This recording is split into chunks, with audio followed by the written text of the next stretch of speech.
Hi, this is Julie Murphy with Arizona Farm Bureau, and my guest today on Talk to a Farmer Friday is Nancy Caywood of Caywood Farms. Very honored to have you as part of this whole process. The series is on the Census of Agriculture, just came out this year, even though those numbers were captured. For those that are following us on a regular basis, you hear me say this all the time, but the numbers were captured in 2022, so it's a period in time, but they've just released them as of February 2024. But very interesting numbers. And one of the things I've been talking a lot about, and Nancy, you represent, there's actually two aspects of the census that you represent. The fact that you farm in Pinal County, one of the most productive counties within the United States as it relates to agriculture. Yuma County is one of them, and also Maricopa County. So we're still doing the Census of Ag series here on Talk to a Farmer Friday, and that happens obviously every Friday at 10 o'clock. So welcome to those that are joining us live. And if you are joining us live and you have any questions, feel free to post those in the comments. And Joel, my colleague, Joel Carr, who's on the other side of the camera but has a role that is even more important than mine, and is going to be available to ask, to throw those questions out to us. So if you have questions, please feel free to ask them in the comment section and we'll try to answer them. So Nancy, my first question. It was identified in this latest census that Pinal, Maricopa, and Yuma counties are in the top 40 counties in the United States because of our productivity in agriculture. It also means it's pretty significant because there's about 3,000 counties across the United States. Do you have a question for me, Joe? Yeah, the AZ Women's Leadership would like Nancy to talk about the Summer Leadership Conference coming up. We'll do that. We'll do that. Promo, yeah. Thank you. Yes. So on July 11th and 12th, the Leadership Conference is going to be held in Tucson, and the sponsors, or the ones that spearhead, is the Arizona Farm Bureau's Women's Leadership Committee. But we'll talk more about it. I like that because we're talking about women in today's series. So, but the first thing is, because we're in Pinal County and it's cited as one of the top counties in the Census of Agriculture. So from your perspective, share what is your take about the amazing agriculture here in this county, in Pinal County? Well, first of all, I'd like to say that I wait for that statistics to come out because I want to see what's going on, crop-wise and land. Yeah. And so this year I noticed that the acreages were up, or production, and I'm really happy to hear that because that means we're working our way through the drought. Right. And even though I hear that farms are going to become smaller, it's the larger, like the dairies and things, that are going to intend to grow. We also are going to depend more on niche farming and being able to produce more on less. Right. So more crops on less land. We have to get higher yields. And so that crop report is very important to us. So one of the things that struck me too, then we were talking about this before the interview, is that in pain, innovation is typically produced. And you've certainly experienced that here in Pinal County. Land being fallowed because of the cuts from the Central Arizona Project, CAP, as we call it, amongst the Aggies. But despite all that, there's innovation. It's still ranked as a top producing county across the United States. It's amazing what you guys do here in Pinal County, despite right across the street is another one of those crazy solar farms. We have a 365-day growing season. And so we really need to stress the importance of keeping our farms in production. We're in the San Carlos Irrigation District, and we've been in a very serious drought. And in 2021, we were completely fallowed. We had a little bit of alfalfa, and it was dormant. And so now that we're getting some water in here, we're in full production this year. Awesome. And we're really excited about it. But it's so important to try to keep these farms going. In our district, we have to pay a water assessment, and it's attached to our taxes. And so because of the drought and being out of production, a lot of farmers have chosen to sell because they don't want to make that payment anymore. Wow. And so with that is solar development that's coming in. We're being surrounded by it completely. Yeah. It's tough. It's tough to see that. It'll be interesting to see the outcomes 20 years from now. But It will. you and I have our own opinion on that, don't we? So on to our other question, and really why I wanted to make sure I got to interview you, Nancy, because you're an ideal representation of it. And I have to read this, the details of it, because they're fascinating. Again, this is Julie Murphy and Nancy Caywood with today's Talk to a Farmer Friday. But according to the USDA Census of Agriculture, Arizona had the highest percentage of female producers at 48%, almost 50%, versus the national percentage at 35%. So to give context to this, some of this is due to what the USDA calls the American Indian effect. So what has occurred is the Navajo and Hopi is very matriarchal culture. And so when they've gone out to the tribal lands to count the different farms, they've asked who is the owner. And the primary owner is identified as female. So that Native American or American Indian, as the USDA cites it, is really critical to why we almost can say that the percentage of female producers in the state of Arizona is 48%. I mean, It's just amazing. But now I pivot to you as well, because you also represent, I mean, frankly, the Anglo farmer. Yeah. But you and your sister, Patty, are partners in this farm. You own this farm. Yes. Now, your son leases from you and farms it, but you guys are the primary owners of it. So you're a perfect, ideal representation of the female producer here in the state of Arizona. I think that's awesome. And Yeah. I'm so happy that my dad entrusted us, my parents. Yeah. Because my granddad bought this farm in about 1930. And then he passed it on down to my mom and dad. And they passed it to my sister and I. Instead of selling it, they trusted us with the land.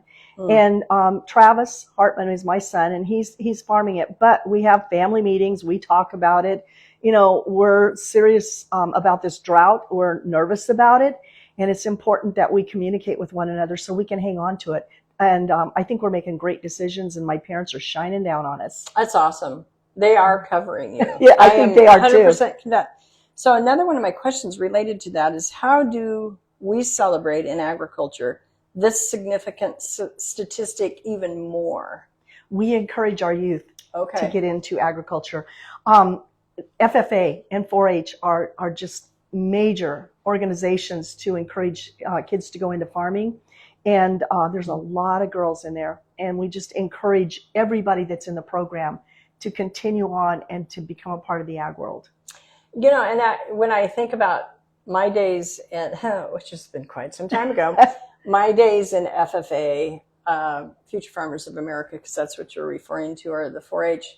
So when I was a young FFAer, the majority of the state, well, all the state officers were men. Mm-hmm. And that's kind of now reversed. Last year, I was told that all the candidates were female that were state officer candidates. Now this year they do have, and I only know this because you sent my way, and they were absolutely precious, and I had the best time with them. Two of the candidates that are running, they had a bunch of questions about Arizona agriculture, so you sent them to me. And you're one of the judges? It's right? Not a judge. I'm carrying on conversation. I'm trying to draw information out of them so they can be judged on what they know. And I am so excited about it because it's next Tuesday, and you get to learn so much about how these kids are thinking. Yeah, well, they're absolutely precious. So you sent me two of the young candidates, and I told them a lot about Arizona agriculture. But what strikes me this year now, it's not this time across the board, they're not all female candidates that are going to be FFA state officers. I'm trying to clarify this so you know in context what we're talking about. But there's 3 males that are also going to be in the mix of candidates. But that alone kind of proves to us that women are interested in agriculture. Yes, they are. When I was, now I'm dating myself, in high school, I could not become a member of FFA because it was for the males. They kind of did. They had to kind of wake up to the potential of females in leadership roles. Thankfully, our 4-H was very active, and I was very involved in 4-H, and that kept my interest in agriculture. My parents discouraged me from going into agriculture because of it being a man's world, mine discouraged me as well. Yeah, and I kind of went full circle. I became Yeah. a teacher and then ended up back in agriculture and proud of it. That's awesome. And when you're talking to somebody and they say, "You do what?" Yeah. It's just like, Yeah. yes, I can do that. So another thing I want to ask you, because you guys have the farm, you lease it to your son Travis, but it's all in the family. It's all, yes. The next generation. You have 2 grandbabies, and they seem, well, they're not grandbabies anymore. One's a senior, and one graduated last year, right? Yes. Hannah graduated, and she's an EMT and works for Eloy. Okay. She's on a big fire right now. Yeah. And she wants to do some greenhouse farming, and we Awesome. do not want to discourage that. That's awesome. We want to find a way to put in some greenhouses because she wants to grow more on less, and Yeah. she wants to find a niche. Tom, on the other hand, he's really into livestock. He'll be Awesome. the next chapter president of FFA this year for Casa Grande. And he wants to continue farming for us. Awesome. And he also wants to get into cattle breeding and to livestock judging. So Caywood Farms has assurances that next generation right now is farming it, your son, and then you've got both of your granddaughter and your grandson that want to. But so that's the farm. That's more of the traditional aspect of Caywood Farms here in Pinal County. Right. Again, one of those very productive counties across the United States in agriculture. But now you have what I call agritainment. Yes. Or agri-tours. So how do you balance that? I have 2 questions to this one. The first question being, any similarities between managing your regular farm business to managing your tourism? It's basically an ag tourism business, Yes. right? Kind of. It's more ag education tourism. Okay. Okay. Yeah, when I was teaching school, I would ask my students where their food came from. And we all know it's the grocery store, and chocolate milk comes from brown cows, right? Right. So I had to change that. And so it just was bothering me. Yeah. So I ended up going into farm tours. I taught for the University of California, and we started a really interesting program called Farm Smart. And it was very successful. We were seeing 7,000 to 8,000 a year. Wow. And all on the farm visits. 7,000 to 8,000 people a year? A year. Okay. Some of them were children, some of them were Okay. adults.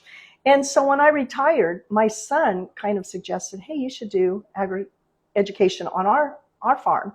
So my mission is to nurture an awareness about natural and renewable natural resources, including agriculture, so they can be conserved, managed, and available for future generations. I know it's a big one, right? Yeah. But it's that we live by. We want to educate people on how important our farms are.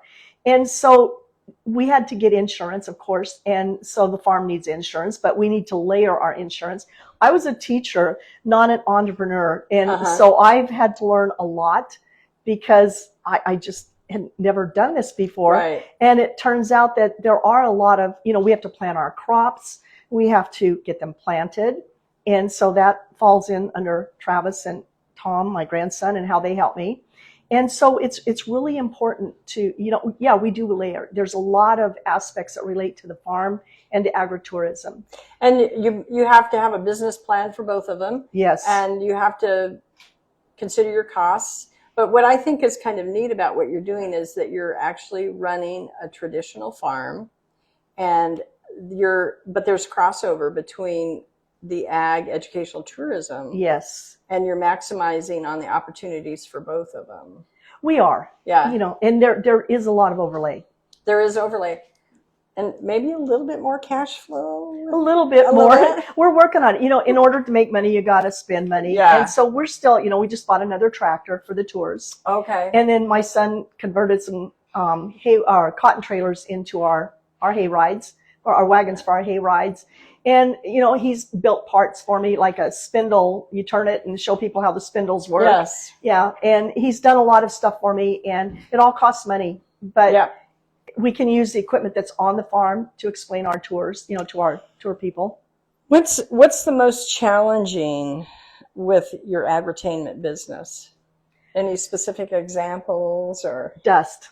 Tell that story. Yeah, so no names would be mentioned to protect the innocent. Yeah, we have people that come out here that are fearful of dust, and they don't want to touch things because of dust. And I've learned that you can drive these tractors very, very slow, and you don't kick up dust. We encourage people to, if they want to bring a mask, they can do so. But dust is a problem. It's a definite problem. But more than anything, we get people that have never been on a farm. We get people that have just absolutely never been on a farm, and they're appalled that we use GMO seed. And so thanks to Katie Akins and some of her ideas, I came up with a real fun idea on how to present GMOs. Well, and do a quick version of it. Sure. I take a green cotton boll that I pick in the summer and I freeze them. Okay. I freeze them by the hundreds. And so when it's time to talk about GMO, I say, we use GMO seed. And they don't know. Genetically modified organism seed. Yeah. Right. And I ask them what GMO means. And most of them, unless they're from farms, don't have a clue. And they don't like the idea of what it sounds like. And so what I do is I give them popcorn when they first get here. It's been popped in cottonseed oil. And it's kind of a prop. So I get to my slide. I have a PowerPoint presentation, and I hold up my green bowl, and I tell them I'm going to bet everybody in this room their program fee back if I open this and I find a bollworm in it. And they're like, oh, yeah. So I open it. And I'm like, work with me on this one, but of course there's not going to be one. Right. So I pass it around. And a bollworm, by the way, is an insect that destroys the cotton plant, and it won't open. Yeah, it'll get inside the bowl and eat it up. Right. And they're fondly known as pinkies. But anyway, so I open this up. I show everybody there's no worm in there. So in my next slide back, the next slide that's coming up, I'll show them a bowl that's been eaten out by bollworms. And I said, just a few years ago, if I had opened this bowl up, I would have probably found one of these in there. And everybody's like, ooh, that's awful. And I said, no cotton t-shirts out of that, right? Right. And so I tell them that there's a bacteria known as Bacillus thuringiensis that's in the bowl or in the seed. And when the worm gets up there and eats it out, just a quick way to describe it is it gets a bellyache and dies. So then I say, wow, you just had popcorn popped in cottonseed oil. Are you going to get a bellyache and die? And it's a way to drive it home that it won't hurt us. Yeah. And but it'll help eradicate things like pink bollworms. Right. So and allow us to continue to grow the amazing cotton that California and Arizona is known for. Yes, we have very little rain, so the quality of our fiber is way up there ahead of some of the other cotton belt states. And we can control our water. There's so many things that we can control. And so this is just a good way to drive home the fact that these GMO or Bacillus thuringiensis, these seeds are important to us. Yeah. And we also use less sprays. And so I drive that home too. We don't spray our cotton very much anymore. Yeah. And there's been a lot of chemicals in the past that were harmful, and we don't have to do that anymore. Right. And so through technology, and so that's one of our major things. People come out here and they don't understand seed technology. They don't understand our water. They think we waste a lot of water on alfalfa. So then I tell them, go to the grocery store and trace back. And you'll find that a lot of your foods in every section of the grocery store starts out in an alfalfa field. Right. Even in your whey powder, your nutrition section, the whey powder, or in your soup section, your cream soups. I like to tell people we're only, would that be one step away? Because the cow has to eat the alfalfa, and then if it's beef, we eat the cow. If it's a milk cow, then, or steer if it's beef. If it's a milk cow, then we're drinking their milk or eating the yogurt from that milk. So really, we're even in the food supply chain link very close to the alfalfa. We are. Yeah. The other day, a hay truck was leaving our farm loaded, and I said, there's milk in the making, and I put it on my Facebook page. Yeah. If it's going down the road and it's going to a dairy, there's milk in the making. So what do you like? I mean, your enthusiasm comes through every time I visit with you. It's just part of who you are. But I still have to ask this question. What is your favorite thing about farming or agriculture, if you want to broaden it out, whether it's livestock or crop? And you can certainly be Pinal County centric if you want, but what's your favorite thing about farming? It's in our blood. Mm-hmm. It's tradition. It's generational. We're 5 generations. I'm 3rd generation. And sometimes I feel like I'm the first, but anyway, I think that it's that we're providing food and fiber for the nation. Mm-hmm. And it's so important. I feel like our job's very, very important. And I think our story needs to be told. A lot of people are so detached from farms. They're 5 and 6 generation removed from the farm. And I just feel so proud to be able to bring people on this farm and say, here's what we do. Right. We had a bus tour one time and a lady said, oh, it was a mystery tour. She had no idea where she was going. She ended up out here. She didn't like the dust, I'm sure. She didn't like the dust. She says, oh, I didn't want to be on a farm today. And I was like, really? Why not? And I made that tour so fun. She enjoyed it. Good. But that's awesome. It is. We take them out to the field. They get to pick cotton. We also have an indoor presentation. So, they think, oh, it's going to be so hot. Well, they're so surprised because we have climate control building right. where they're here part of the time. They see our equipment and then they get to go on a hayride. It's almost like you like the, the tourists, so to speak. That's your biggest challenge. Oh, and it's fun to get these farmers on here from other parts of the sure. country. Yeah, and your Midwest farmers. Our Midwest farmers, our Northwest farmers, you know, and they're usually so responsive to what we're doing, and they're just so excited. Sometimes they'll say, wow, where's the farmer that's giving the tour today? And I say, you're looking at her. Yeah. And they're, oh. And then after the tour's over, they go, that was awesome. That was a fantastic tour. Yeah. And I thank my son. There's still a little bias there, isn't there? There is. But I thank Travis because he's called me every step of the way, when he's doing something, and I can come out and video it. And then my grandkids, they're amazing. They help with it too. They do. I had a bunch of kids out here one day, and Tom gave an equipment tour. So he took them around the equipment lot, and there was 40 kids. And he talked to them, and, FFA brought out his leadership skills. And he was able to present to them. And he was like his grandma and was enthusiasm and thorough and very full of information, I'm sure. Yeah. Yeah. And then I play the fiddle. So on the kids' tours, we do farm music. Oh, and, how fun. Little tunes and that they can learn by. We do this bug song, head, shoulders, knees, and toes, only it's head, thorax, abdomen. So we can take songs like that and we can teach kids. So when we're driving down the road and the kids are behind me on the trailer, I can hear them singing, head, thorax, abdomen, abdomen. It's really fun. I love it. Oh, that is awesome. And I have gotten to see you do your tours. And if anybody has not been at Caywood Farms and you want to be on one of her tours, you need to go to the Facebook, right? Mm-hmm. Or they can call me. We have a website, caywoodfarms.com. Caywoodfarms.com. We did have another comment from the AZFB Women's Leadership. Nancy's tours all the best. It's extra special if you get her green chili. Oh, the green chili. We're doing that for Katie Akins. She's bringing Ag in the Classroom teachers out a week from Tuesday night. Yeah, and that was my mother's recipe. And it is good because I have had it as well. Okay, so we are going to pause for station identification. Since you are part of the Women's Leadership Committee, what is your role? I'm the co-chair. Okay, so co-chair Nancy Caywood, give us a little plug about what's taking place the middle of July in Tucson. Okay, well, Shawn Wood is our fearless leader, and she's awesome. But we have a women's leadership conference coming up in Tucson, and we encourage everybody, male and female, to attend it. And I think it's going to be awesome this year. Yeah, they've the Thursday afternoon programming, the all-day Friday programming. It's really amazing. So I can only be there on Friday, and I'm a little bit bummed about what I'm going to miss on Thursday. So I'm kind of hoping you guys, Shawn Wood, if you're online, maybe you guys should tape it. Yeah, for sure. But some of the stuff is going to be really cool. I think it is too. And then we have a media presentation on Friday morning. Okay. And we have Nick Saletti with Channel 15 News coming, and I think he's going to be interesting. Didn't you work on that one? He's come out here to the farm 3 times, and he's just done us a nice job every time. He's very enthusiastic about agriculture, and so to have him come to our Women's Leadership Conference is even more awesome. And I've talked to him because I think he's called us first before, and I sent him your way.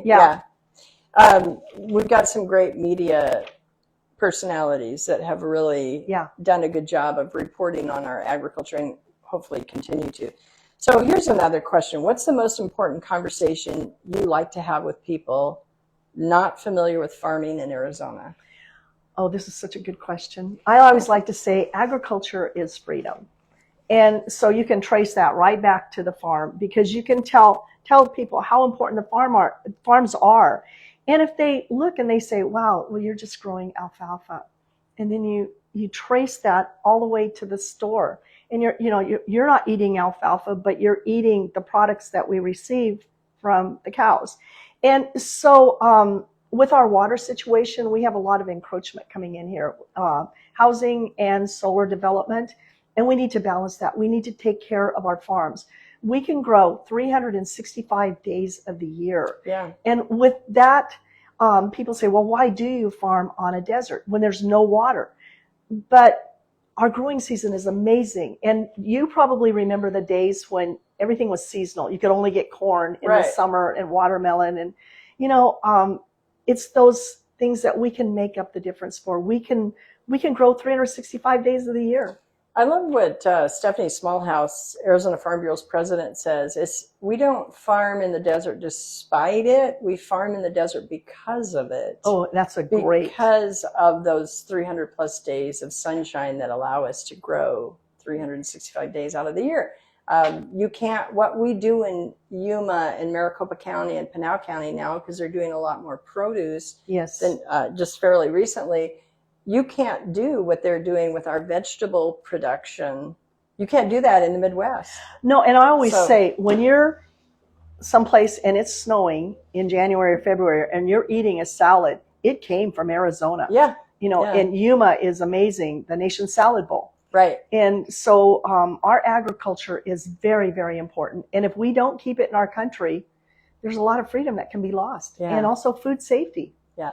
The food security issue with farming for every nation needs to be front and center. And I think sometimes we lose that. We started out as an agrarian society. The majority of Americans immigrating to this nation, they farmed.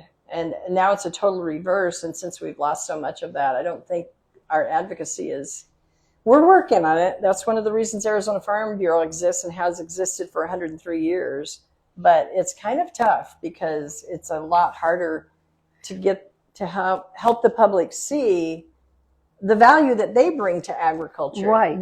And the value they bring to agriculture is the fact that they eat, the fact that they buy cotton clothing, that we wear 100% cotton shirts. Yes. When we can find them. I know it. And I do have to say something about Farm Bureau. Farm Bureau has given me so many opportunities. I've been back to Washington, D.C. 3 times, twice for training. And it's given me the confidence to talk and do media interviews. Awesome. And through those media interviews, we're getting out the word on how important agriculture is. So thank you, Farm Bureau. And you are very welcome. I'll say that representing Arizona Farm Bureau. And you were twice selected as a Go Team Member of the Year. Yeah, Go Team Member of the Year, just because of how much outreach you do to the public and those media interviews. So I have one last question, and I can kind of predict this answer because of your optimism, but I'm still going to ask it. How hopeful are you about the future of Arizona agriculture? I'm very hopeful. Good. I know that we have water issues to solve, and I also know that through technology, we'll have more drought-tolerant plants. And I just look at our youth coming up. They've got a big job ahead of them. Yeah, but I do absolutely believe the future of agriculture in Arizona is here to stay. That's awesome. It may be smaller farms. We may be growing less or more on less land, but I think that we're capable of doing that. Yes. Thank you so much. I appreciate this. We're going to do one more plug. Is there anybody that's asked a question, made a comment? So we have one more comment from Goodfellow AZ. Thank you, Nancy. Great information. Thank you. Awesome. One more plug for the Leadership Conference, which is sponsored by Arizona Farm Bureau's Women's Leadership Committee. That takes place June 11th and 12th. If we have been enthusiastic enough in sharing about it, then go to our website, Arizona Farm Bureau. You can just Google Arizona Farm Bureau or azfb.org and look in the events section of the website, and you can sign up there. We already have close to 85, and our goal is to get to 120. Mm-hmm. So we know that there's going to be a lot of Aggies, but you don't have to be an Aggie to attend this. And we invite, men and women and colleagues in the field. So We're very excited about the agenda and the roll down and everything that's going to take place. It's in Tucson at the JW Marriott Hotel. Yeah, it's at the Lazy River. They have a lazy river. Yeah, they have at a the lazy hotel. river. So come and do that as well. you Make can- a little vacation, staycation. Yeah, staycation. You know, and once you go to one of these conferences, you're hooked. Yeah. You want to go to the next one because the theme always changes. It's always good. And it just shows how resilient agriculture is. It really is. And by the way, one of your Pinal County colleagues in farming, I think she's the one that launched these 20 or 30 years ago. Shirley Ann Hartman and Carmen Oza. Carmen Oza. Yeah, and then also Goldman, Mrs. Goldman. Okay. Yeah. So the three of them. It's got deep they were roots. all Pinal County. They're all Pinal County farmers. Yeah, and I can remember going one way back in the early days in Sedona. Oh yeah. Yeah, it was just wonderful. You just learn so much, and you're with all of your, people that have your interests in mind too. It's a great networking opportunity. Remember way back when, in those days when I was young, when I would go with Mom, and Mom and I would go. So it's a very inspiring, uplifting, educational, kind of revives us, sustains us. So if anybody hasn't kind of pulled the trigger on committing to that, again, go to Arizona Farm Bureau's website, sign up, and then if you have any questions, just reach out to myself or Nancy or Sean. Or Sean. Yes. Yeah, Sean Wood. Yeah, and even if you're just there to learn more about agriculture, it's a great way to get involved.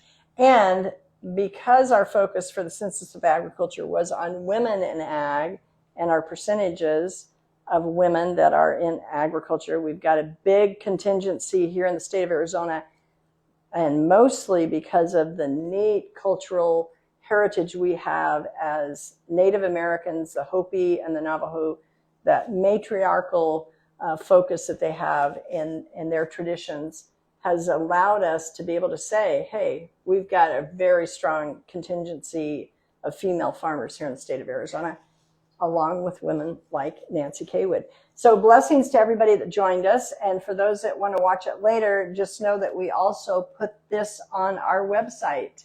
We save this video and we upload it to YouTube, and then we share it on Arizona Farm Bureau. Blessings to everyone. Have a great rest of your week. Thank you. Yes, thank you, Nancy.